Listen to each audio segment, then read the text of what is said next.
Sa iba pang mga balita, nailigtas ng Philippine Coast Guard ang dalawang mangingisda sa Orayon, Bataan na una nang naiulat na nawawala. Narito po ang aking report.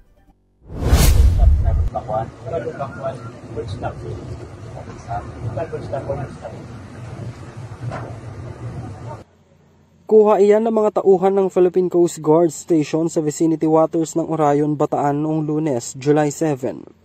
Sa kuha ng Coast Guard Station, Bataan, makikita ang dalawang lalaking palutang-lutang na nakakapit sa kanilang tumaob na bangka. Natuntun sila sa sinigawang search and rescue operation ng Coast Guard matapos maiulat na nawawala ang dalawang mangingisda noong July 6 na huling nakita sa Pilar, Bataan.